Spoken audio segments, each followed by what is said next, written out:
En esta ocasión nosotros ya vamos a abordar lo que sería el apartado 13 de este tomo 2 de Charles Taylor, que correspondería a las páginas 277 a la 328.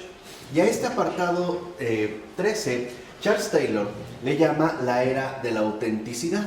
Recordarán que la era anterior que describimos era la era de la movilización. Ahora va a hablar de la era de la autenticidad. Y en efecto, ¿no?, esta era de la autenticidad, afirma Taylor, que en el último medio siglo, pues estamos hablando ya de 1950, ¿no?, al año 2000, que es el periodo que hemos ido abordando desde 1500 hasta el 2000, la civilización occidental ha estado experimentando una revolución cultural que tal parece buscar la forma auténtica de vivir y o expresarse, ¿no? Parece ser como un rasgo fundamental de estos últimos 50 años, ¿no? Este deseo que se tiene a través de una revolución cultural por encontrar o alcanzar una forma auténtica de vivir. Y lo nuevo, dice Taylor, de este tipo de orientación sobre el yo, sobre la identidad propia, es que se ha convertido en un fenómeno de masas, ¿no? Recordemos que antes la búsqueda de la autenticidad, digamos, se reducía a las élites. Por ejemplo, cuando buscaban precisamente apartarse o no confundirse con el vulgo, ¿no?, con lo popular, que era visto, digamos, en forma despectiva. Aquí ya no, se ha masificado dentro de esta revolución cultural. Y es un fenómeno basado, ante todo, en interpretaciones que se hacen con respecto a la vida humana y el bien.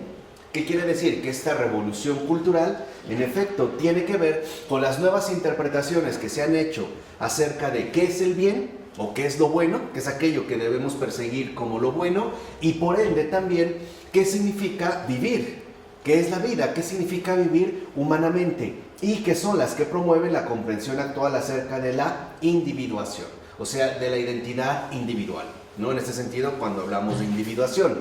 Entonces, por lo regular, es cierto que se suele atribuir a tal tipo de individuación un giro drástico hacia el hedonismo, o sea, la búsqueda del placer en nuestra época ya actual, y que se puede vincular a sí mismo con un estallido del egoísmo.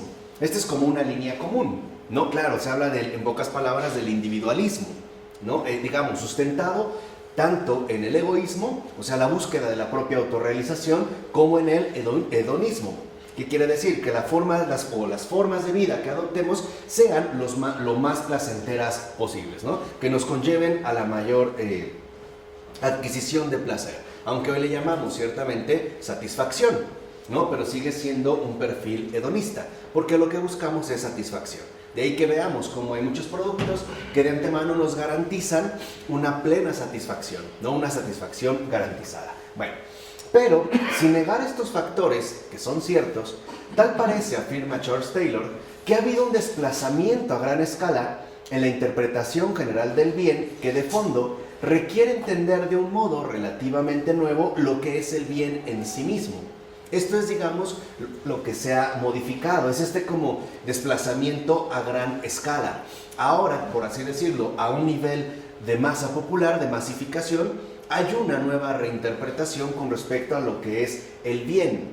Y este cambio, digamos, esta nueva interpretación con respecto al bien, está muy vinculada, está realmente estrechamente ligada con la revolución del consumo, ¿no? De hecho, ya sabemos que vivimos una sociedad del consumo. Esto ya es como claramente evidente. Pero lo fundamental es que veamos que en efecto, con la prosperidad posterior a la guerra, estamos hablando de la Segunda Guerra Mundial, y con la amplia difusión de lo que antes se consideraban artículos de lujo, ¿no?, ahora se empiezan a masificar, llega un nuevo énfasis en el espacio privado y los respectivos medios para llenarlo. ¿Qué significa esto? Que ahora, por ejemplo, el poder contar con artículos que antes eran considerados de lujo o de línea exclusiva solo para ciertas capas sociales o estratos sociales y que ahora parecen estar al alcance de todos, pues se va a poner énfasis en la cuestión del espacio privado, o sea, en mi propia identidad privada, en mi propia identidad individual, es decir, en mi individuación, que es de hecho lo que hoy seguimos viendo cuando vamos a un gran centro comercial y encontramos un montón de aparadores o exhibidores que nos ofrecen todo tipo de mercancías para consumir, que pueden ser mercancías desorbitadamente caras pero que no por ello nos están restringidas. Basta con que tengas el dinero para pagarlo, ¿no? Digamos que están, entre comillas, al alcance de todos. El crédito, más que el dinero. O lo que tengas, ¿no? El crédito o la solvencia. Pero en teoría están ahí para todos, cosa que antes, por ejemplo, no se daba. Este fue un cambio muy importante en el siglo XIX con la aparición, especialmente en Francia, de los llamados boulevards.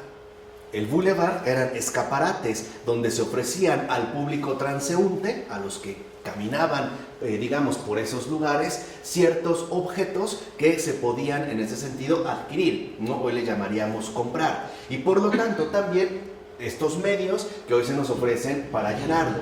Ahora, esto es importante porque esta prosperidad, ¿no? Y este énfasis en el espacio privado comenzó a debilitar las relaciones comunitarias, tanto de las clases trabajadoras como la de los campesinos, e incluso las propias familias anteriormente unidas de manera estrecha. ¿Por qué? Porque en la revolución del consumo, lo importante es que yo individualmente pueda adquirir algo de mi interés.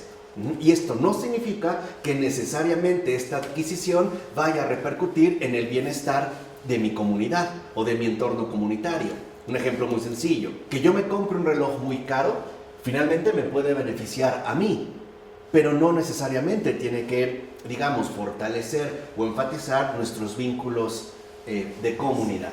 Entonces, este énfasis en el espacio privado, ¿no? En nuestra propia individualidad, condujo a las personas a que se concentraran más en vivir su propia vida a través de 4 factores. El primero, romper con los lazos familiares establecidos e intentar adquirir una vida independiente, ¿no? Ahora la gente lo que busca es hacer su propia vida, lo que hoy llamamos, buscan su independencia, ¿no? No ser dependientes ni siquiera de los vínculos familiares para que yo pueda desarrollarme individualmente. ¿Qué quiere decir? A partir del desarrollo de mi propio espacio privado, de mi vida individual. Segundo, la gente también se traslada a nuevas ciudades con zonas residenciales que les permitían vivir más aislados de los demás. Hoy les llamamos fraccionamientos, que en efecto sabemos que son zonas habitacionales de acceso restringido, ¿no? Empieza a haber incluso en la nueva urbanización, en la reconstrucción a partir de la posguerra, que se da a nivel urbanístico, arquitectónico, etcétera, un énfasis en el espacio privado. La gente busca aislarse ciertamente de los demás, ¿no? Busca, digamos, evitar cualquier tipo de vínculo comunitario. Aquí se veía a partir de las zonas residenciales. Hoy hemos llegado al extremo donde estas zonas habitacionales de acceso restringido también están hiperprotegidas, porque hay, digamos, una sospecha permanente hacia el extraño. Puede haber vigilante, cámaras de seguridad e incluso a lo mejor una patrulla, una cierta policía que esté rondando la zona. De tal manera que eso nos conceda mucha mayor privacidad. ¿Vamos? Aislamiento a final de cuentas. Tercero, también se concentran en vivir la vida a partir del creciente abanico de bienes y servicios que se ofertaban cada vez más. O sea, ahora la vida individual, la individuación, depende de las ofertas que el consumo, ¿no?, me está ofertando cada vez más. Podían ser desde lavadoras hasta paquetes vacacionales. Hoy vemos cómo esta oferta ha crecido desmedidamente, porque prácticamente se nos ofrece de todo. Incluso paquetes funerarios o, paquetes para poder bajar de peso o subir de peso o adquirir ciertos medios, ¿no?, o ciertos productos de forma individual. Y cuarto, también se concentraban más en adquirir un estilo, un tipo de vida individual que fuera menos dependiente del factor social y por lo tanto más libre en lo individual. Por ejemplo, a partir de colocar las preferencias propias en primer lugar, etc. ¿A qué se ha llegado, digamos, en estos últimos 50 años? Al énfasis drástico de la individuación.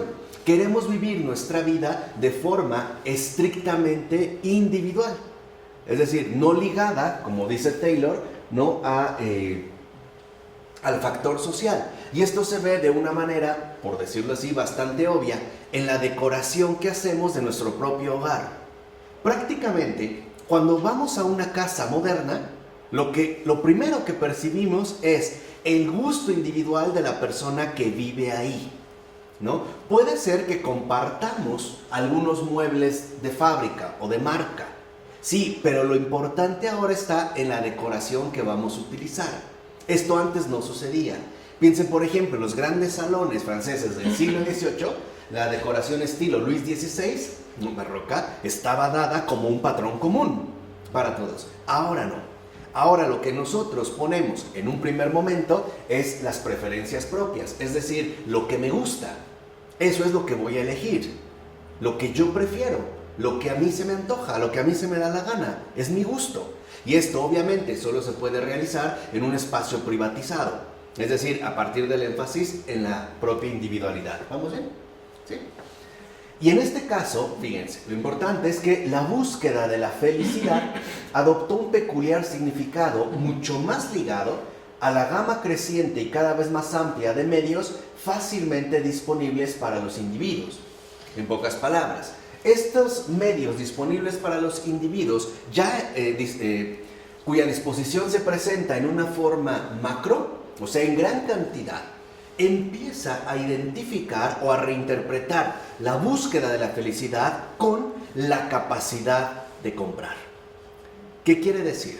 Que a partir de aquí, en estos últimos 50 años, la persona llega a creer que es la posibilidad de consumir la que le va a permitir adquirir la felicidad. En pocas palabras, que solo somos felices si podemos comprar. O, por ponerlo en términos económicos, que nuestra felicidad depende de tener dinero para gastar, ¿no? O sea, digamos, para no perdernos las oportunidades de consumo que se nos ofrecen constantemente. Ya lo sabemos en casos, digamos, muy paradigmáticos como el Viernes Negro, ¿no? El Black Friday que acaba de pasar, o el Buen Fin en México, que es una parodia ridícula de esa situación, o en las cuestiones de las llamadas actualmente ventas nocturnas, donde lo que vemos es que, ok, va a haber un plazo diferido, incluso hasta 20 meses, quizás sin intereses, pero lo importante es que compres. Eso es lo importante. Ahora, lo fundamental no solo es que compres, sino que identifiques el acto de comprar con adquisición de felicidad.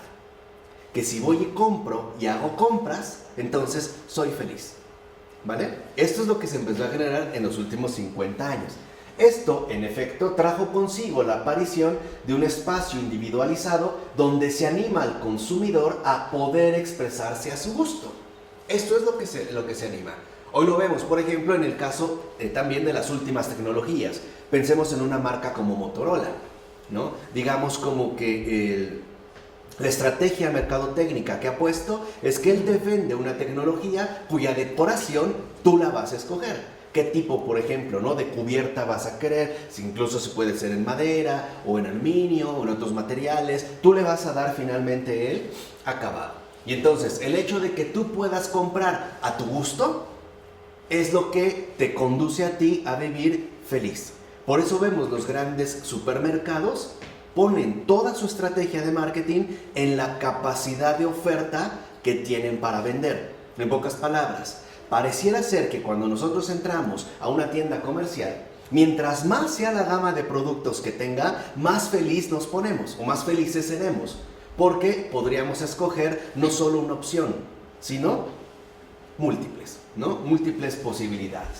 Ahora, en este sentido, en efecto, se invitaba también a decorar y amueblar su entorno individual de acuerdo con medios, es decir, cosas y gustos que en épocas anteriores solo correspondían a la gente rica. Se ha masificado, se ha estandarizado.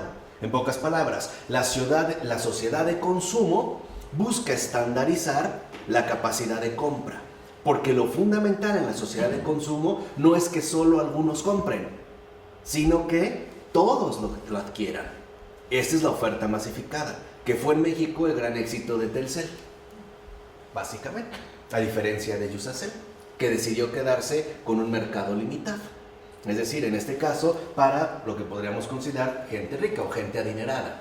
Telcel no hizo eso. Telcel lo populariza y lo pone al alcance de cualquier persona. ¿vale? Esto es, digamos, lo que le va a dar como su ímpetu muy fuerte. Hoy lo vemos, vuelvo a insistir, en el caso de las nuevas tecnologías. Hoy podemos encontrar a lo mejor un hogar muy humilde, pero no es raro ver que haya una pantalla de 70 pulgadas Ultra HD 4K. O podemos ver a una persona de bajos recursos con un iPhone en la mano. ¿No? Esta es lo que antes se supone debía quedar restringido a ciertos segmentos, hoy en día estas barreras se han eliminado, porque se busca que el consumo sea algo generalizado, ¿no? Que esté prácticamente al alcance de todos. Entonces, una faceta muy importante de esta cultura del consumo fue la creación de un mercado específicamente juvenil, por demás lleno de diversos artículos, desde ropa hasta discos, que iban dirigidos precisamente a este sector de la sociedad. ¿Qué quiere decir? Que a partir de estos últimos 50 años, en la década de los 50, sobre todo en los 60, que aquí sí abordaremos más adelante, uno de los mercados principales hacia los cuales se va a dirigir la cultura del consumo es el mercado juvenil, ¿no? Vamos a decirlo así, las jóvenes generaciones. Además, la publicidad desplegada para vender estos artículos contribuyó a generar un tipo de conciencia de juventud, asimismo individualizada, que quedaba en medio de la infancia y de la vida adulta atada a las responsabilidades. O sea, incluso en la década de los 50 y los 60, la propia juventud se individualiza del entorno humano en general. Pareciera ser una etapa propia, una etapa caracterizada por la rebeldía, que ya no está, pero eso es nuevo, ¿eh? No siempre había sido así. Es lo que les decía, no creen que siempre ha sido así, ¿no? Claro, pero esto es de los 60. Sí. O sea, básicamente es de los 60. Esta revolución cultural, que es un cañón, en todos los sentidos, sobre todo en la dimensión social. Uno, claro, cultural, política, económica, muchos factores. Pero lo que sí quiero que entiendan es que incluso la juventud parece desvincularse de la continuidad normal de la vida. Pareciera en pocas palabras que la juventud está desligada de la adultez, de los adultos, ¿no? Atada a las responsabilidades y de los niños carentes de conciencia. ¿Esto a qué invita a las juventudes? A tomar un papel estrictamente protagónico, que es lo que hemos visto. Las revueltas del 68, ¿por quiénes estuvieron encabezadas? Alrededor de todo el mundo. Los grandes festivales de música como Woodstock y otros, ¿cuál era? No, claro, Avándaro en México, ya ven cómo se entusiasman, ¿no? Estamos tocando fibras sensibles, ¿no? Estaban dirigidas básicamente a la juventud. La juventud también parece individualizarse, ¿no? Esto condujo a los jóvenes, obviamente, a ir tomando conciencia de que eran más bien una realidad social aparte, que debía asumir un papel propio dentro de los cambios sociales de la época. En pocas palabras, si la sociedad requería cambios profundos, estos cambios solo podían ser realizados por el sector juvenil de la población. O sea, el mundo estaba en manos de los jóvenes. A ellos pareciera ser que se les adjudicaba la tarea de llevar a cabo precisamente los grandes cambios, ¿no?, que se anhelaban. Por eso, la juventud pasa a ser incluso un punto fundamental de referencia política y por ende de movilización social, que ya no coincidía precisamente con el antes importante asunto de tener que ganarse la vida trabajando, sino con la protesta. Entonces, esto es un cambio muy importante. La mayoría de los líderes del 68, Marcos, sí, casi todos terminando siendo, fueron grandes políticos inmiscuidos en todas las prácticas. Claro, pero aquí, exacto, lo que es fundamental detectar en este caso es que ahora pareciera que la juventud ya no se identifica pues con un rol socialmente definido, ya no. O sea, los jóvenes no están dispuestos a sumarse a la vida adulta que se dedica a trabajar. No, ahora los jóvenes se tienen que dedicar a protestar. Se tienen que dedicar, digamos, a llevar a cabo una movilización social que en efecto conduzca a la toma de conciencia. Este es un perfil muy importante. ¿Por qué? Porque la juventud, a partir de la década de los 60, se ha individualizado a sí misma. Muchos pueden decir que se ha rebelado, ¿no? Se ha revelado de los estándares sociales dominantes. Pero en realidad, más que rebeldía, es individuación, es decir, autonomía de su propia realidad. La juventud no es para trabajar o para comprometerse con la realidad adulta laboral. No, la juventud es para buscar cambiar el mundo, para transformarlo, aunque sea a través de una revolución.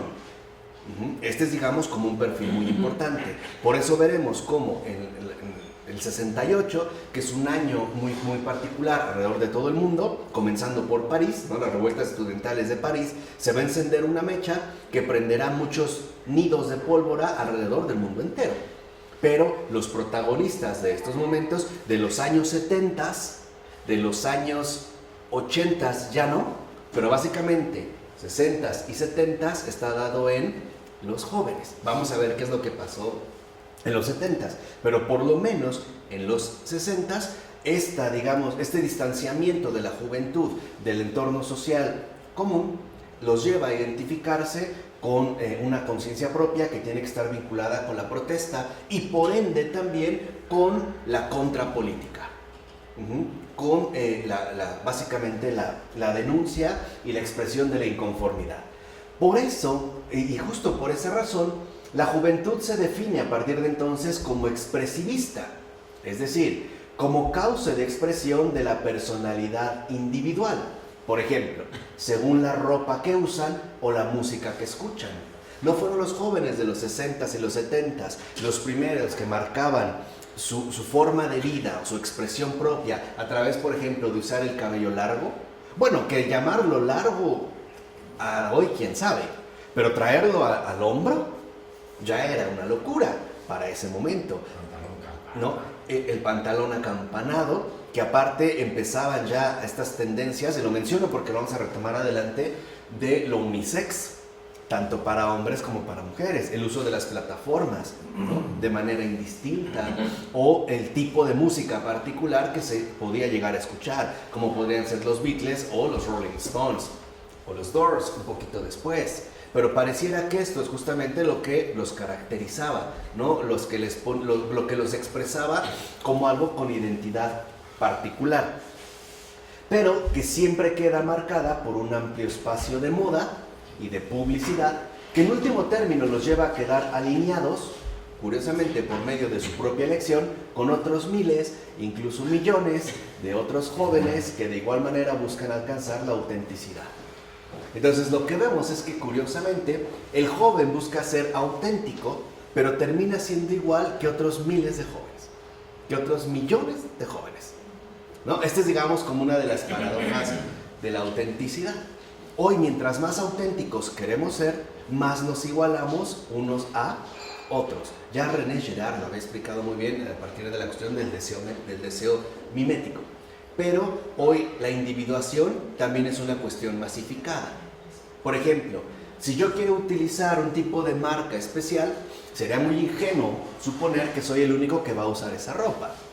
Hay millones de personas que las usan, tal vez no en mi colonia o no en mi familia, pero sí alrededor del mundo.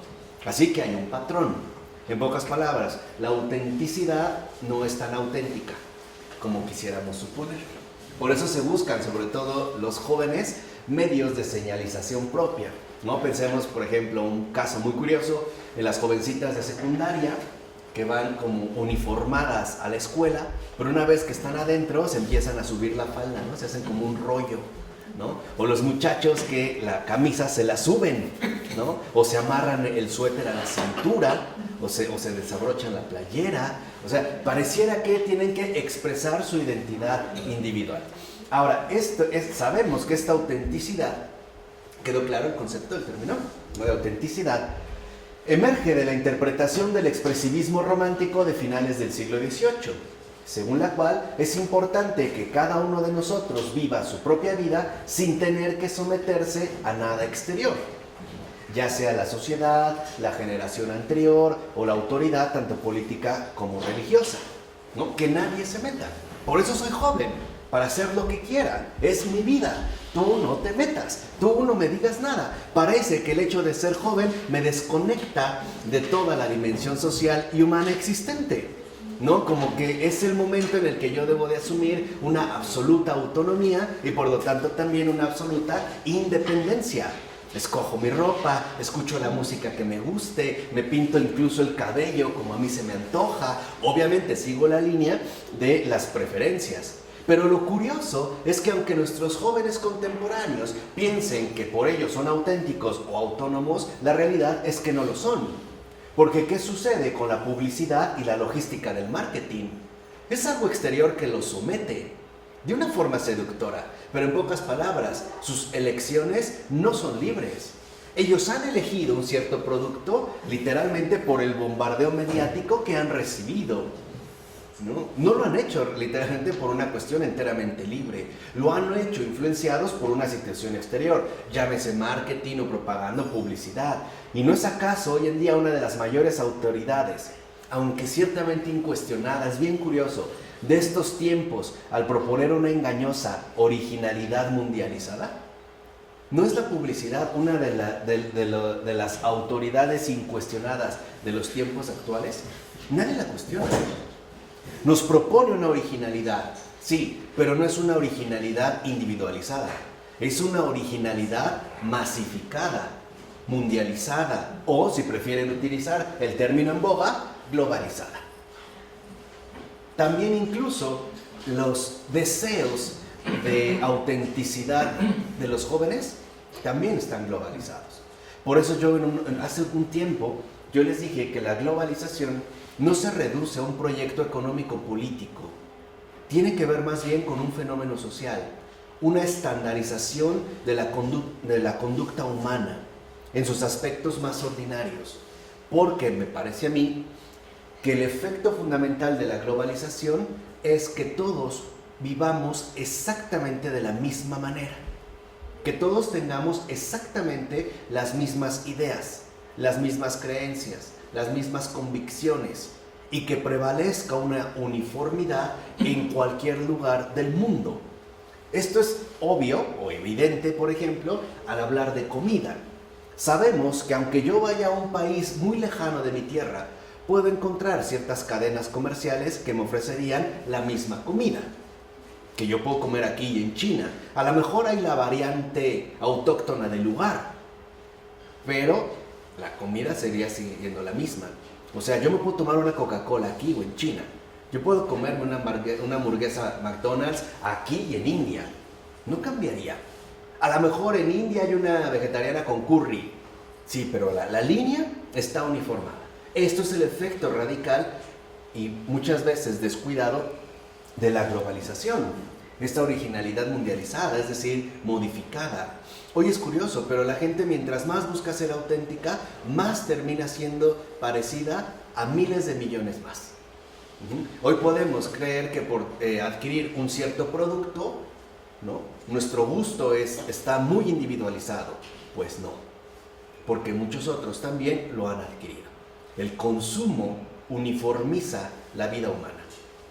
Y como es un mercado mundial, probablemente no lo notamos, pero no quiere decir que no se da. ¿Vale? ¿Vamos? Entonces, después de la Segunda Guerra Mundial, la ética de la autenticidad empieza a moldear la perspectiva de la sociedad en general. Vean, por ejemplo, expresiones tales como a tu manera o vive tu vida se vuelven corrientes. Justo después de la Segunda Guerra Mundial, década de los 50, que va a ser uno de los eslóganes fundamentales de los 60s. Vive tu vida, ¿no? Incluso, vean, un anuncio de cerveza a principios de 1970 en Estados Unidos de Norteamérica afirmaba: ser vosotros mismos en el mundo de hoy. Es curioso, ¿no? Cómo se va, digamos, dando este perfil. Además, se multiplican las terapias que prometen ayudar a encontrarnos a nosotros mismos, a realizarnos, a descubrir y liberar nuestro verdadero yo y demás cosas por el estilo. Es decir, toma gran fuerza la cultura terapéutica, que si alguien quiere indagar, y sería muy necesario, por lo menos echarle un vistazo, puede acudir a la obra extraordinaria de la socióloga Eva Illouz, especialmente un libro que se llama La salvación, la terapia y la salvación del alma moderna. La cultura de la terapia, la salvación del alma moderna. la cultura de la terapia. Ella es lo que ha estudiado muchísimo y explica bien cómo ha tomado tanto auge la cuestión de la terapia, que hoy francamente le llamamos autoayuda. La cultura de la autoayuda. Bueno, pues empieza a surgir a partir de aquí, porque, y nada más lo voy a decir entre paréntesis, lo tomo de Eva Illouz, después de la Segunda Guerra Mundial, y más bien desde el periodo de entreguerras, había tomado fuerza la cultura terapéutica, pero exclusivamente limitada a los militares que volvían del combate. Es decir, debido a las afectaciones psicológicas que habían padecido durante los duros años de guerra. Pero esta cuestión terapéutica después no solo se limitó para los excombatientes, sino que se empezó a masificar también para cualquier tipo de persona, porque cualquier tipo de persona estaba afectada por ciertos trastornos psicológicos, gracias al señor Don Freud, que había dicho en pocas palabras que todos somos una bola de traumados y por lo tanto que todos tenemos una represión inconsciente que nos afecta a todos y cada uno de nosotros. Así que entonces el psicoanálisis y la nueva cultura de la autoayuda embonaron muy bien y la economía supo sacar partido de ello, ¿no? Al grado de que hoy estamos convencidos de que todo mundo necesita terapia. Para lo que sea, necesita terapia. ¿Estás estresado? Una terapia de relajación, aromaterapia, flores de Bach. ¿Tienes problemas con tu esposo o tu esposa? Terapia de pareja. ¿Tienes problemas con la eyaculación precoz? Terapia también, ¿no? Para la virilidad masculina, etcétera, etcétera, etcétera. Bueno, pues de aquí en efecto toma auge. Y esto es bastante común, porque entonces la gran cultura de la autoayuda, que en un principio se identifica claramente como una terapia, pues es el gran mercado que se va a explotar hasta la fecha. Y aquí va a entrar después en competencia, ya en los años 80, la pujante industria, que hoy en día es verdaderamente un titán, uno de los monstruos invencibles de estos tiempos, llamado la farmacéutica. Porque después las terapéuticas, en efecto, no van a ejercerse por sí solas, sino que en pocas palabras, van a necesitar de aliados farmacéuticos, es decir, de medicamentos. Hoy las farmacéuticas, en tanto productoras de farmacéuticas, son también uno de los grandes negocios de las verdaderas minas de oro de estos tiempos. Y por lo que alcanzo a ver, por lo menos de los años futuros, no se ve un declive. Me parece que cada vez más la farmacéutica es un monopolio invencible, pero que se ha movido en bajo perfil y por lo tanto no ha levantado revuelo, no se ha hecho presente, no se ha hecho patente, más bien ha tratado de pasar desapercibida, pero inunda todos, básicamente todo el entorno de nuestra cultura contemporánea. Además, estas promesas adquirieron mucha fuerza en la década de 1960. También porque aparece ante todo como una década de crítica generalizada de la sociedad. Entonces, pareciera que estamos llamados a descubrirnos a nosotros mismos, ¿no? Y en pocas palabras, experimentar la dicha de ser yo mismo. Sé tú mismo, vive tu vida a tu manera. Que nadie te diga qué tienes que hacer o qué tienes que dejar de hacer. Eso decídelo por ti mismo. Entonces, en efecto, en esta década, por ejemplo, se condenaba a la década anterior, 1950, por haber sido conformista, por haber aplastado la individualidad y la creatividad, por haberse preocupado en exceso por la producción material y laboral, por haber reprimido los sentimientos y por haber exaltado lo mecánico, lo industrial y lo militarizado, olvidándose de lo orgánico. ¿No es como el manifiesto medular de los hippies? ¿El movimiento hippie? Ahí vemos lo que encarnaban. Esta es inconformidad, eran estas protestas, ¿no? Haz el amor y no la guerra. Vuelve a lo natural, abandona, ¿no?, lo mecánico. No pienses en términos laborales, de negocios, de producción, sino de convivencia, ¿no?, de mutua, en ese sentido, satisfacción. Ahí se ve esta línea que también, en efecto, tomó una fuerza impresionante. Entonces vemos cómo la década de 1960 marca un punto importante de inflexión según un patrón, sobre todo juvenil, ya lo explicamos, de protesta e inconformidad que no tardó en adoptar una militancia socialmente relevante, es decir, política. ¿Qué vemos en este sentido? Aparecen las revueltas organizadas en contra de todo tipo de represión y a favor de todo tipo de liberación, especialmente a favor de la plenitud sensual, o sea, lo que se conoce como la liberación sexual.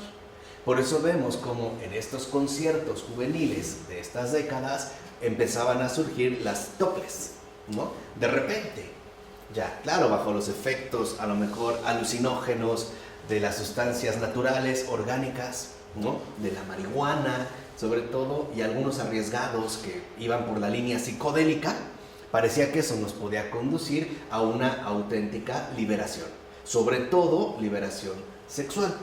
Y gradualmente, ¿no?, irán dirigiendo las cosas hacia ese afán de revolución integral que borre de un plumazo todos los modos de dominación, división y opresión existentes, tal y como se expresó en los movimientos estudiantiles de París de 1968.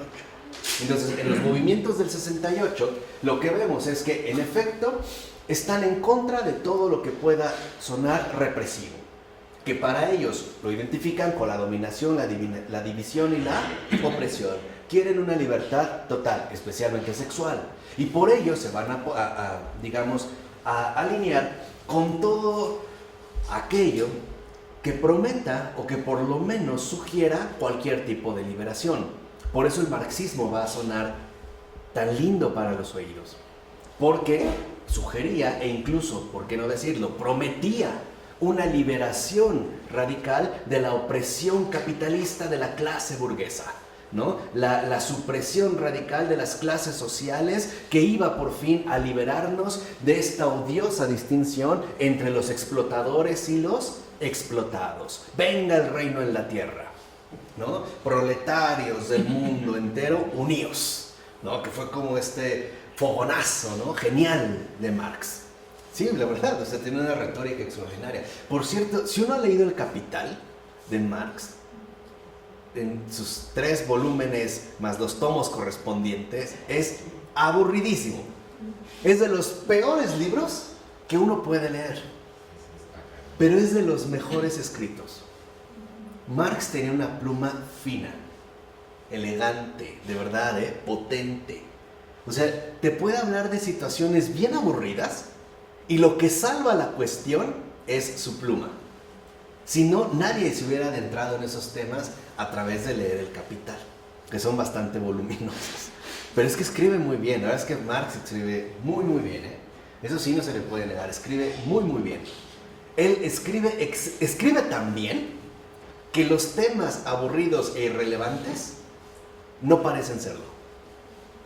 De verdad, no parecen serlo. Por eso creo que, entre comillas, esto facilitó la lectura del Capital. Sobre todo también de ciertas partes del Capital, no la lectura completa, que también ya es una osadía aventársela de lleno. Bueno, sin embargo, el afán revolucionario de liberación no logró alcanzar el estatus de acción transformadora. ¿Por qué? ¿Qué quiere decir? Que esta liberación proclamada no pasó a la acción real, a los hechos. Pareciera que se quedó en las protestas teóricas o en las líneas intelectuales de protesta. Pareciera que no arraigó en la sociedad misma. Y dice Taylor, porque la mayoría de la gente que vivía en la década de 1970 prefirieron hacer las paces con el capitalismo y con la productividad. Por ello, prefirieron negociar con el nuevo modelo socioeconómico que se les presentaba, pero eso sí, conservando, claro está, un elevado sentido de la importancia del desarrollo personal y de la expresión individual, así como un alto aprecio por la sexualidad sin represión. Entonces lo que vemos es que en la década de los 70 estos jóvenes, o la mayoría de estos jóvenes, ya no son tan jóvenes, ya han madurado y han experimentado la seducción encantadora del individualismo. Porque los movimientos del 68 no partían de un individualismo, tenían que ser un gesto colectivo. Pero, vimos al principio, este sentido de colectividad estaba erosionado. En pocas palabras, el espíritu comunitario del 68 no encontró almas donde arraigar, porque las almas ya estaban divididas, ya habían sido tocadas por el hechizo mágico del individualismo. Y además ya habían sido también bien estimuladas por la creciente y pujante cultura del consumo. Por eso fracasó. Y hay que decirlo realmente. Y no fue por traición al ideal liberador, no, sino porque los objetivos de la década anterior no eran algo fácilmente realizable. Acabamos de explicar por qué. Y quizá con grandes dificultades solo fueran accesibles a grupos pequeños. Pero parecieran ser no un fenómeno que pudiera realmente arraigar de manera socialmente integral. No sé si me explico. Esto es muy importante porque a veces pasamos como por alto estas situaciones, pero es digamos, vital irlas detectando. Entonces, dicho brevemente, se adoptó más bien a partir de la década de los 70s una especie de egoísmo refinado, que apunta a sacar el mayor partido posible de uno mismo, sobre todo sexual. A partir de la década de los 70s, el hacer el amor y no la guerra solamente se queda con la primera, hay que hacer el amor. Y de esta frase, hacer el amor, solo se enfatiza en la primera palabra, hacer, ¿no? Como algo que hay que elaborar, algo que hay que realizar. Y por lo tanto, hay que tener un rendimiento sexual elevado. Hay un rendimiento sexual lo más elevado posible.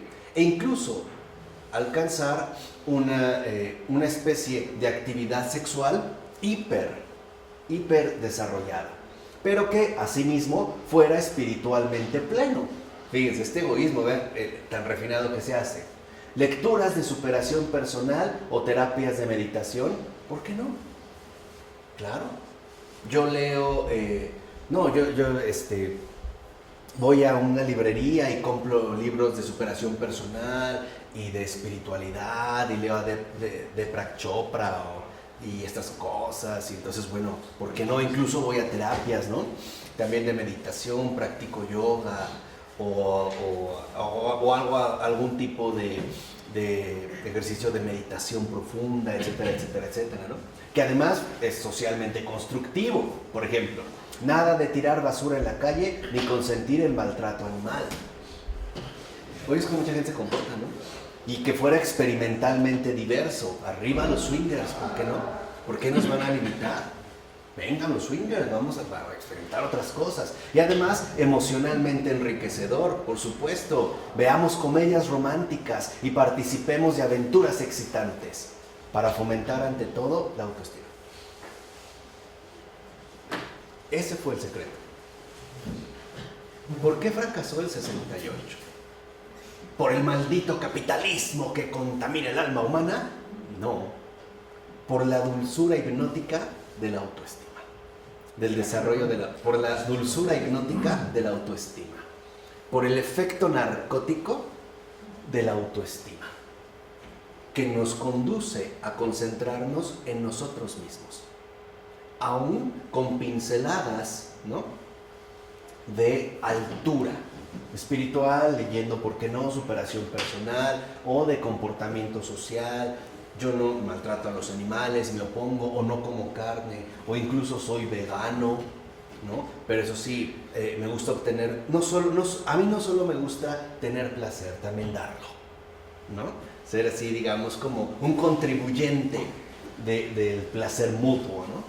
Soy open mind, experimentalmente diverso, ¿no? Yo no me asombro, yo no me espanto, ¿no? Soy muy, muy moderno, ¿no? Y me gustan las emociones fuertes en todos los sentidos.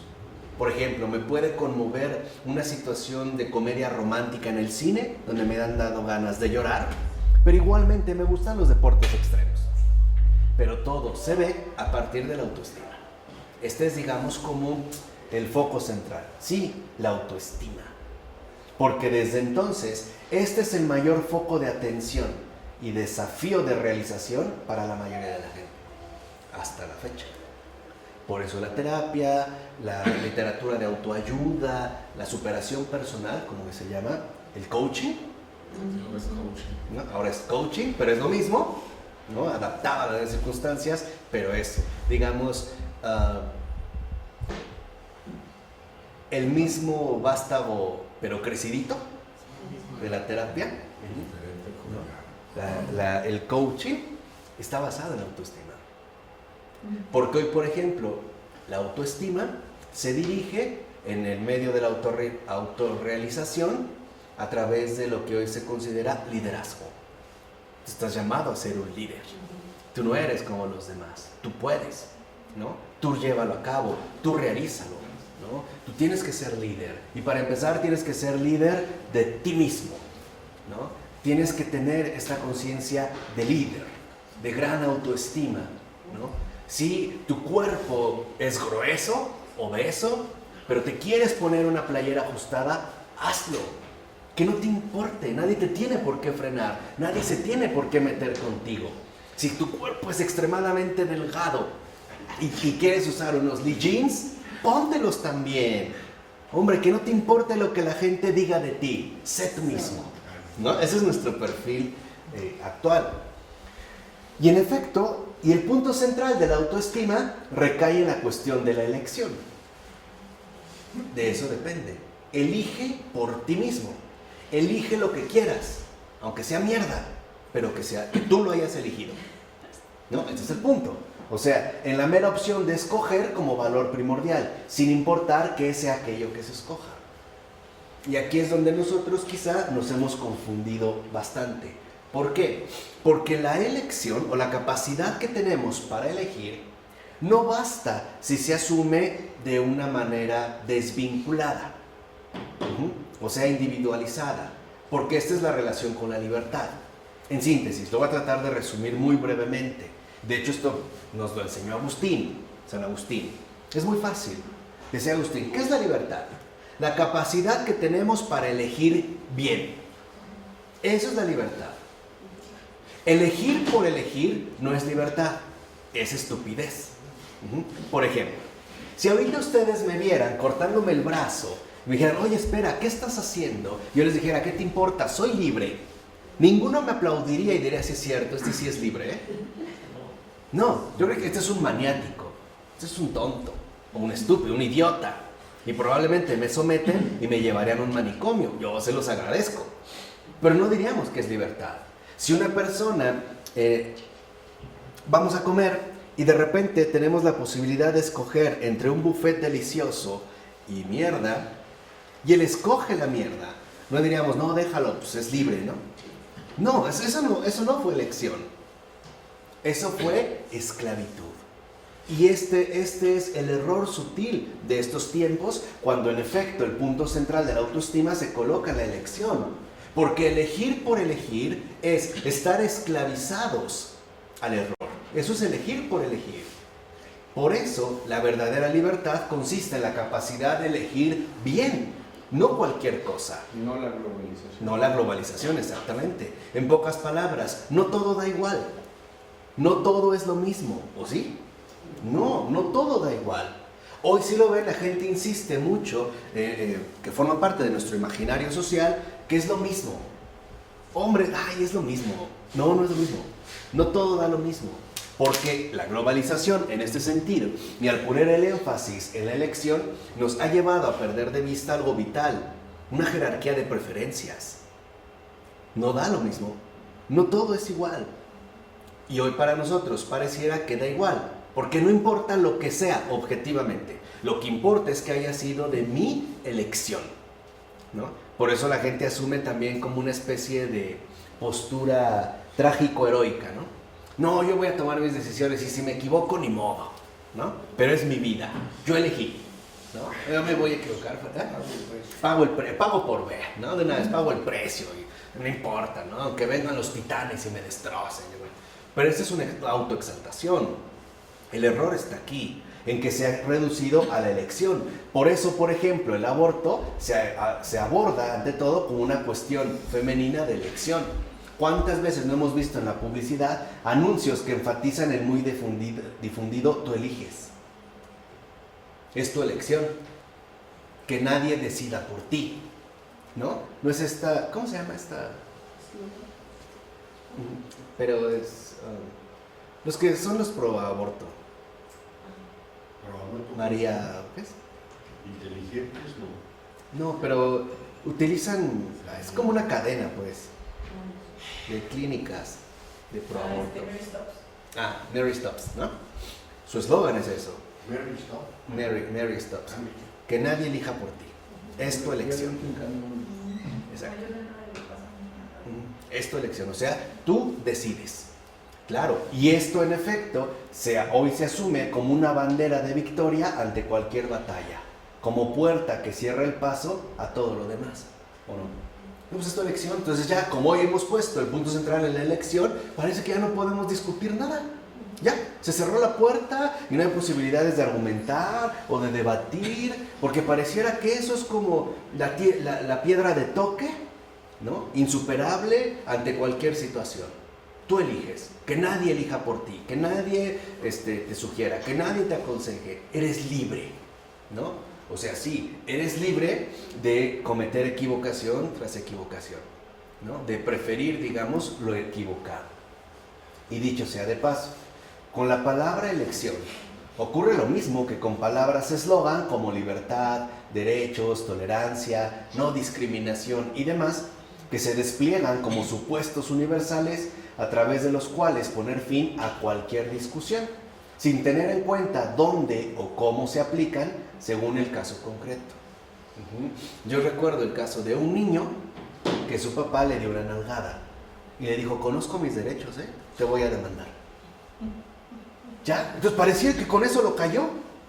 Ya, con eso, con eso.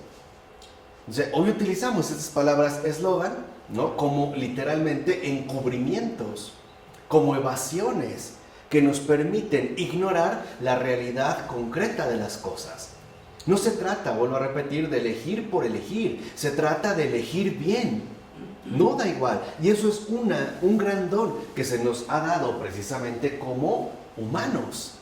Y aparte es mucho de sentido común, ¿no? Nosotros no somos moscas, por ejemplo. Para una mosca cualquier mierda es buena. Para nosotros no, ¿o sí? Y eso también nos diferencia bastante de los animales. Si unas vaquillas están en celo y por ahí anda un toro, ¿no? Jocosón, se monta en la vaca. No creo que primero le mida las manchas, ¿verdad? O escoja la de cola más grande. No, se monta, punto. No hay esta preferencia. Para nosotros sí. Si tenemos la posibilidad de escoger bien, no solo de escoger por escoger. El consumo, por ello, anula la calidad e incrementa la cantidad. Para que nuestras elecciones no estén definidas bien, sino definidas por el hecho de comprar por comprar. ¿Vamos? ¿Van viendo cómo van como muy de la mano? Por eso, en efecto, hemos llegado a pensar que mientras más pueda elegir por cuenta propia, más feliz seré.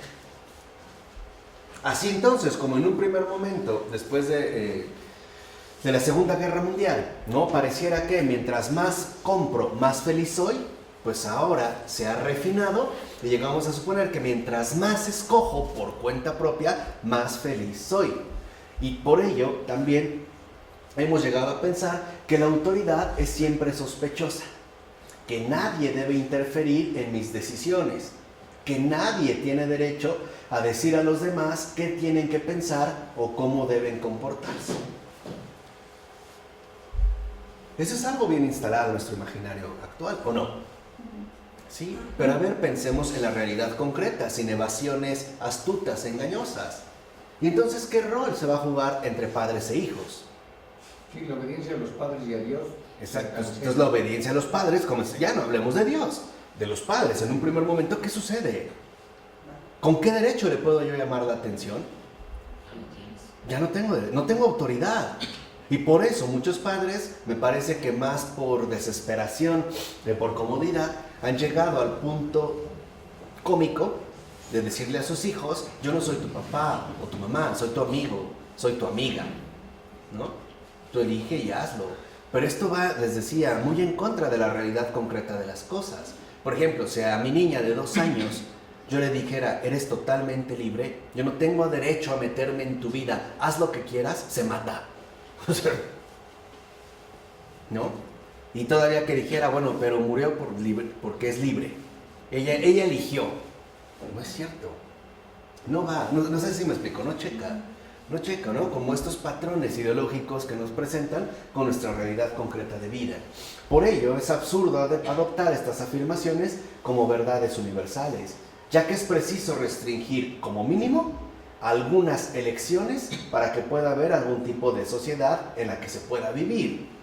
Dicho de otra manera, para que pueda existir una sociedad sana, hay cosas que no puedo hacer. Hay cosas que debo restringir. Por ejemplo, no puedo manosear a cualquier mujer que se me ponga enfrente, aunque sea mi elección. No puedo, simple y sencillamente no puedo. En pocas palabras, la sociedad requiere de restricciones. Si cualquiera va a hacer lo que se dé la gana, entonces yo podría hoy dormir en mi casa, mañana en la del vecino, pasado mañana en la otra, ¿no? O simplemente pasar y romperle los vidrios a lo mejor a la casa de Luis. Pues no pasa nada, pues que me rompan los míos. ¿No? O sea, no puede darse esto. Dice, y hay que tener y respetar algunas autoridades, aunque sean mínimas, para poder asumir algunas responsabilidades individuales. Si no, caeríamos literalmente en la locura. ¿O no? En la locura. Bueno, ni siquiera podríamos establecer una conversación. Hay veces que la propia conversación involucra restringir mis ganas locas de hablar. A veces tengo que escuchar. Por ejemplo, los jóvenes serán muy rebeldes, pero también tienen reglas. Usan pantalones, no lonas, por ejemplo. No se amarran una lona o no se ponen una funda para lavadora. Pueden ser rotos, pero siguen siendo ¿qué? Pantalones. ¿No? Y hay situaciones, ahorita me acuerdo los ejemplos de Chesterton, muchísimo más obvios. Por ejemplo, si yo me voy a operar, ¿no?, la pierna, y al salir salgo con 3 piernas, no le doy las gracias al doctor. Gracias, mire, me hacía falta, qué bien me quedó. O si voy a que me quiten una cierta verruga, pero salgo con una tercera oreja en la frente, tampoco me sentiría muy halagado. Hay reglas, hay límites. Y ciertamente para nosotros estas restricciones son fundamentales. Si yo llegara a la casa de... ¿Cómo te llaman? Amanda. De Amanda. Llegar a la casa de Amanda y dijera, no, que nadie te imponga, tú eres libre. Y empiezo a romper sus paredes. ¿Dónde queda su casa? Desaparece. Un sol es hermoso. 1000 soles es ridículo. Yo puedo tener manos o brazos con manos largos o pequeños, pero indefinidos se pierden. Se perdería justamente la forma. Ahí es cuando nosotros hemos perdido de vista la necesidad fundamental de los límites, no como represiones, como criterios de ordenación sanas. Por eso, por ejemplo, en un matrimonio hay límites. Si yo quiero tener un buen matrimonio, me limito a mi esposa. Si yo no me limito a estos límites, a estas restricciones del sentido común de la vida sana, inevitablemente vendrán los problemas, ¿o no? Sí, yo puedo ser un glotón, un comelón, pero aún así, quiera o no quiera, tengo límites. Tengo que imponer restricciones. ¿O no les ha pasado cuando tienes dificultad entre escoger una cosa y otra? Y quieres un poquito más, pero ya no. Tengo que tener restricciones. O sea, digamos, muy básico. Así que no son verdades universales como lo quieren proponer. Por eso, en efecto, la cuestión debería de ser siempre qué elecciones, qué autoridades y qué derechos en concreto se abordan y, sobre todo, a qué precio. ¿A costa de qué? No nos podemos quedar como reducidos en este efecto moderno del Zoom al elegir por elegir. Hay que ver a costa de qué. Es decir, tenemos que dirigirnos hacia la finalidad, porque hoy también es otro factor que ha desaparecido de manera bastante notoria en nuestra cultura contemporánea. La gente no sabe a dónde va, no hay finalidad en la vida. Parece que todo se reduce al instante presente, ¿no? Al momento presente, sin mañana, sin un tiempo después. No, simplemente, ¿no?, como limitados al momento presente, donde lo que buscamos encontrar es la satisfacción inmediata. Por eso sí es importante que nosotros volvamos a preguntarnos no solo por los principios, sino también por los fines. No solo preguntemos por qué, sino para qué. ¿Para qué? Y alcanzar, obviamente, o recuperar una perspectiva amplia de comprensión.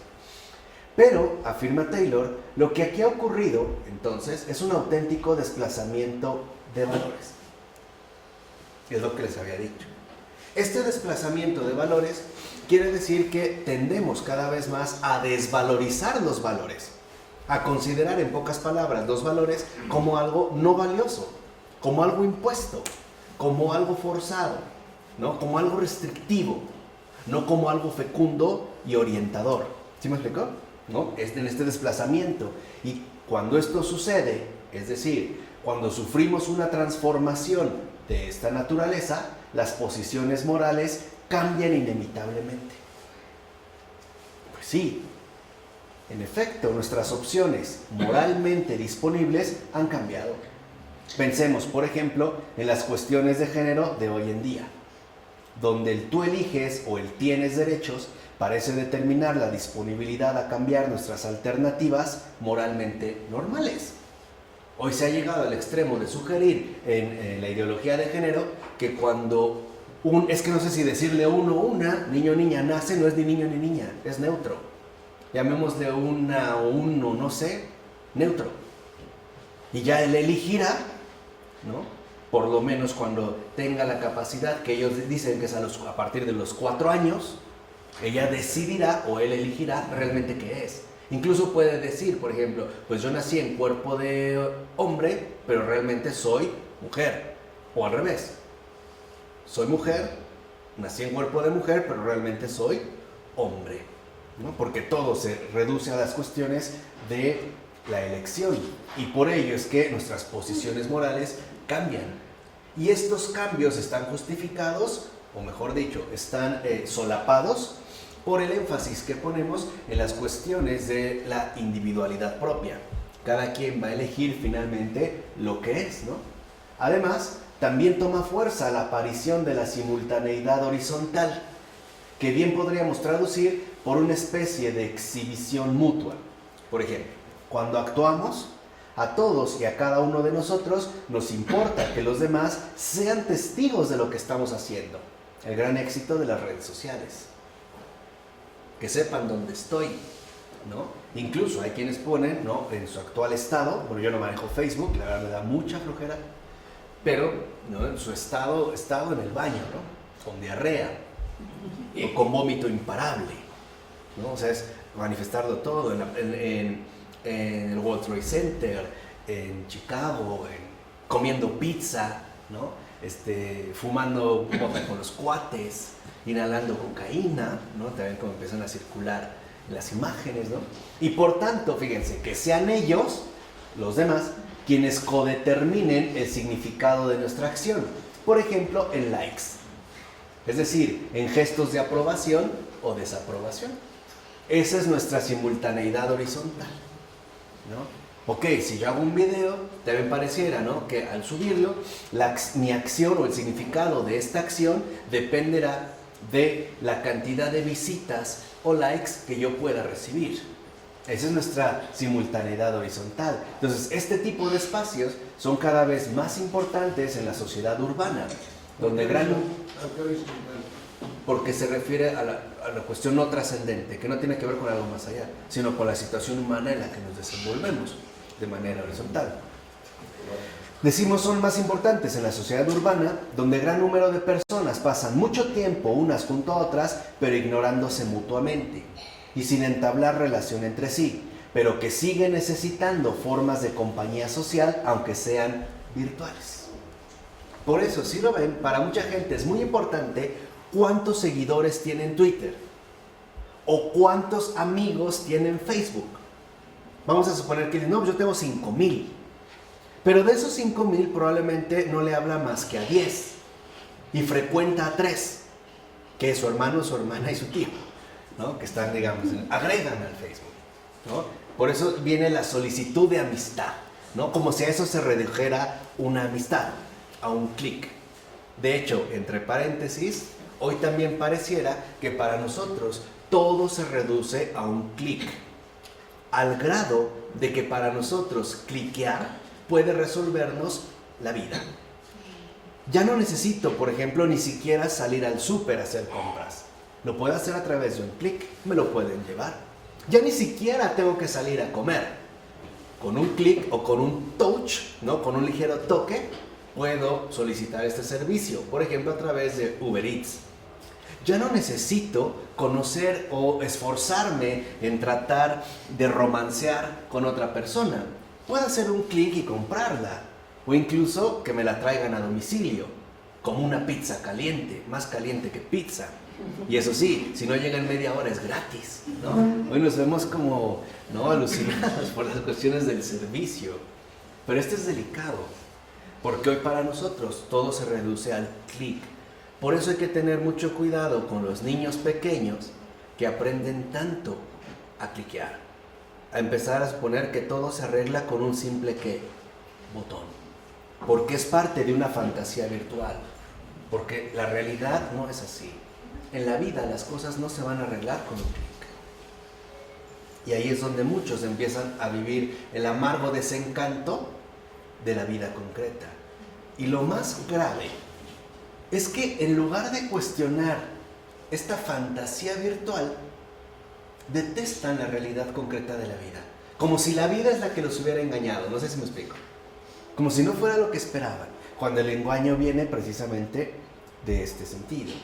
Incluso sabían que por ese clic, ¿no?, todo al alcance de un clic, haz clic, ¿no? Ya viene, haz clic, haz clic, haz clic. Lo vemos aquí, allá, para viajar, haz clic, todo en un clic, todo en un clic, pícale, ¿no? Pulsión, pulsa. Y por eso no es casual que nos hayamos vuelto también tan dirigidos por las pulsiones mecánicas e irreflexivas.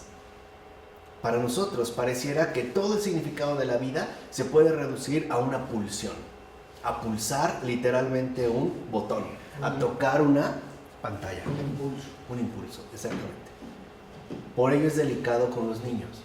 Por eso los niños se han vuelto tan impulsivos, porque desarrollan más las pulsiones, por ejemplo, que los contactos concretos que la vida exige. Por ejemplo, algo dañino para un niño es darle un celular. En serio, es nefasto. Si a un adulto lo trastorna, ¿qué no hará con un niño? Sinceramente, si a un adulto lo trastorna. Hay adultos que pierden el celular, se vuelven locos. Mi celular, o sea, puede ser que esto acabó su mundo, su mundito. Reducido a una serie de contactos cuyos números jamás se aprendió. Se le acabó el mundo, perdió todos los contactos, ¿no? Está incomunicado, está aislado, no existe, está desconectado, ¿no? Está literalmente desconectado. Por eso hoy vemos celulares prendidos 24 horas al día, 365 días al año. Fíjate, estaba yo leyendo en una revista o en el periódico que ahora han detectado una enfermedad en todas esas gentes que en la noche están con la luz apagada, con el celular, dándole duro. Y han producido, no sé, ya no recuerdo qué tipo de enfermedad en la vista. Claro. Pero, Y alteraciones. Y también, por ejemplo, el uso de las tecnologías justo antes de dormir perturba el sueño. O sea, si antes de dormir lo último que hacemos es ver el celular, perturbamos el sueño. Y por lo tanto no alcanzamos el descanso. Por eso pareciera que despertamos con cansancio. Porque la información recibida a través de un celular tiene que ser procesada. Y ese proceso lo empleamos cerebralmente mientras dormimos. ¿Qué quiere decir? También el cerebro está en stand-by. Está apagado, pero en función. Sigue procesando esta información. Por eso es lo peor que podemos hacer. De hecho, y ya se han hecho los estudios al respecto, lo recomendable es que por lo menos, 1 hora antes de dormir, ni lo toques. Tal cual, ¿eh? Ni lo toques. Por lo menos. Lo ideal son 2. Pero por lo menos 1 hora. Y es curioso, ¿no? Como hay personas también que lo primero que hacen es ver el celular. Se despiertan en la madrugada el celular, ¿no? Y a ver, ¿no? O al lado el celular, ¿no? Para una consulta, digamos, literalmente irrelevante. Y esto es literal, o sea, en serio, es muy delicado. Porque como ya lo está mostrando Taylor, ha repercutido de manera profunda en nuestra propia condición humana. En situaciones que empezamos a ver justamente ya más radicalizadas día con día, ¿no? Es increíble, por ejemplo, en este sentido, que incluso en Inglaterra, hace 2 años, se hizo un estudio acerca de los divorcios, ¿no? Porque se habían incrementado mucho la cuestión de los divorcios. Lo más sorprendente es que se dieron cuenta que el 90% de los divorcios ocurridos durante 2014 era por el uso de las nuevas tecnologías. O sea, en síntesis, por estar metidos en las redes sociales, especialmente Facebook o Instagram o Snapchat o las que sean, y no había tiempo de convivencia entre ellos. No se hablaban. O sea, llevaban literalmente vidas paralelas. Compartían un techo, pero no un espacio vital. Al grado de que su atención se dirigía más hacia lo virtual que hacia lo real. De hecho, uno de los peligros graves que hoy corremos es la desencarnación. O sea, hoy para nosotros la realidad no cuenta. Preferimos fantasías virtuales desencarnadas, ¿no? Piensen, por ejemplo, en esta situación de la llamada precisamente realidad virtual, que puede ser más estimulante, mucho más sensorial. Esto es indiscutible, pero no deja de ser algo falso. Entonces, si yo me meto literalmente al mundo virtual de lleno, lo hago a costa de la realidad concreta. Pongamos quizá el caso del Facebook, que a mí me parece que es una discordia muy fuerte de esta cultura, ¿no? Ha habido muchos divorcios, problemas y genera mucha inseguridad, ¿no? Mucha también como paranoia, ¿no? Aparte de que nos hace más entrometidos, ¿no? Estamos metidos en todos, ¿no? Bien lo que hizo el otro, menos en lo que a uno le toca. Pero bueno, pensemos por ejemplo en el caso de Facebook. Es muy sencillo darle un like a otra persona o coquetear con otra persona a través de Facebook. Qué guapa te ves. Qué diferente es vivir con ella todo el tiempo. ¿Sí me explico? O sea, hay una situación muy distinta. Porque hoy lo que hacemos es darle la espalda a la realidad. Lo virtual gana terreno, ¿no? O sea, lo ficticio parece ganar precisamente duras batallas. Los niños pareciera, ¿no?, que aprenden ante todo que las cosas se reducen a prender y apagar, a un botón, a quitar, ¿no?, un menú. Y no es así. O sea, nosotros sabemos que, por ejemplo, una dificultad en la vida no se soluciona con un botón, sino con esfuerzo, con empeño, poniendo en marcha toda nuestra realidad humana concreta. Eso lo sabemos. Eso no es, digamos, algo nuevo, ¿no?, para nosotros. Pero los niños ya no lo saben. Y no lo saben también porque sus papás ya no se lo transmiten. Hoy vemos también, ¿no?, decía el Papa Francisco, a niños huérfanos con padres ausentes. Y también a niños y niñas huérfanos con madres ausentes dentro del hogar. Puede estar el niño por ahí y la madre está desvinculada de él, ¿no?, metida literalmente en el celular. ¿Sabían que también se llegó a la conclusión de que el 96% de los accidentes fuertes de niños en casa es porque el papá o la mamá estaban distraídos con el celular? Por eso ocurrió. Estaban ahí y no se dieron cuenta de lo que el niño estaba realizando, ¿no? Y también hay otro fenómeno que se llama popping. El actual popping, el pop o el clicking, es la omisión que realizamos con respecto a los demás por el uso del celular y de las tecnologías, las tabletas, etc.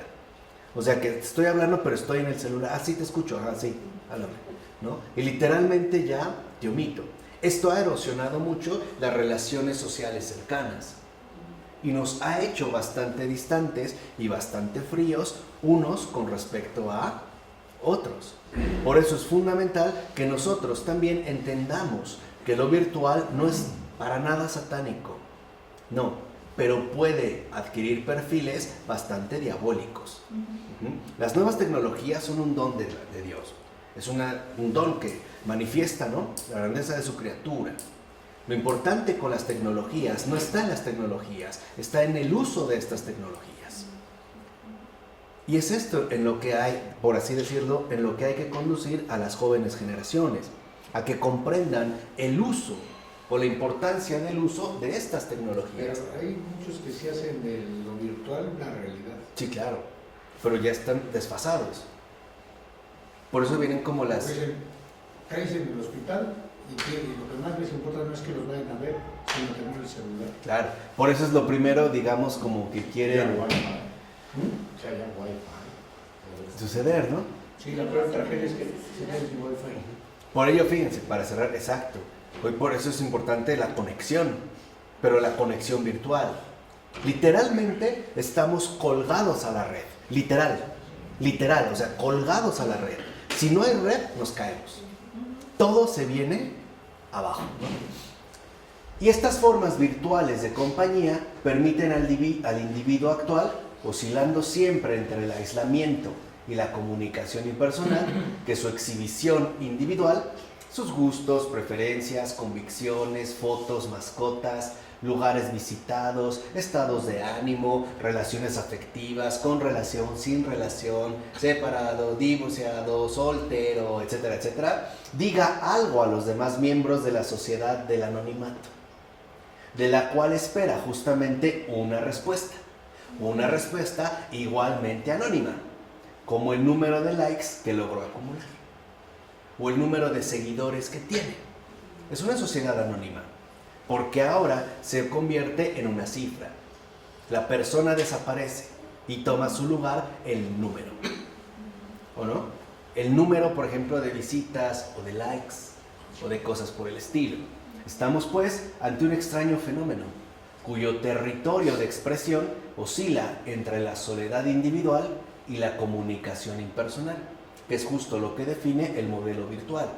Una persona puede estar sentada en su sillón, aislado individualmente, metido, ¿no?, en su celular o en su tablet o en su tecnología de vanguardia, y manteniendo una comunicación, pero igualmente impersonal. Porque incluso, por ejemplo, lo que nosotros vemos, aunque sean fotos, son eso, no son personas, son fotos, son imágenes de personas que se convierten en objetos de observación. Cuando yo veo un perfil, lo que veo ahí es un objeto de observación. No estoy en la cercanía riesgosa del contacto. Y esto también es, digamos, como un aspecto fundamental que nosotros obviamos o pasamos por alto. ¿Por qué nos gusta mucho el modelo virtual? Porque nos libra de la exposición del encuentro. En pocas palabras, porque parece que nos mantiene a distancia de la cercanía peligrosa con alguien más, del afecto, del contacto, del entrar en contacto. Porque yo puedo a lo mejor ponerle un simple dedito, ¿no? Un like, tantos likes, un kbyte de likes llevo. Sí, y ahí paro la cosa. Pero qué distinto es la exposición a la cercanía con alguien más, ¿no? El encontrar las diferencias, los desacuerdos, también las cercanías que nos van comprometiendo mutuamente, que nos van vinculando, en pocas palabras, humanamente. Y esto es... Sí, no es lo mismo hablar por teléfono con la persona a enviarle un mensaje. Claro, por eso hoy vemos situaciones cómicas, ridículas, donde hay parejas de novios virtuales, ¿no? Y yo tengo muchos alumnos así, que cuando llegan a tener una pelea, a través del chat o de su red social, su castigo es se bloquean, lo bloquean. O manifiesta su enojo a partir de salirse, desconectarse, ¿no? Ausente, estado ausente, o pendiente, o no sé, ausente, ¿no? Hoy nuestra conexión se reduce a eso, a una red inimaginable, ¿no? De tecnología avanzada. Pero no es la verdadera conexión del cara a cara. Por eso es curioso que cuando pones a dos personas frente a frente, no saben qué decirse. Ya no sabemos cómo reaccionar ni qué hacer. Pero si los pones con un celular, saben perfectamente bien lo que tienen que hacer. Pero también hay muchos que se ayudan por medio de... Ah, no, claro. Por eso decía el uso. Estamos dando como el perfil siniestro, ¿no? Un poco, pero lo que digo es que saben qué hacer. Olvidarse de todo y de todos. Un montón de gente los ayuda. Claro, ¿no? Y otros también, ciertamente, han aprovechado esta situación para realizar fraudes inmensos. Por eso es lo que les decía, el problema no está en la tecnología, está en el uso que le damos a las tecnologías. O sea, en las manos que entran en contacto con estas tecnologías. Porque esto, en último término, tiene que ver con la calidad de corazón de la persona. Pero bueno, con esto terminaremos en esta ocasión. ¿Vale? En nombre del Padre, del Hijo y del Espíritu Santo.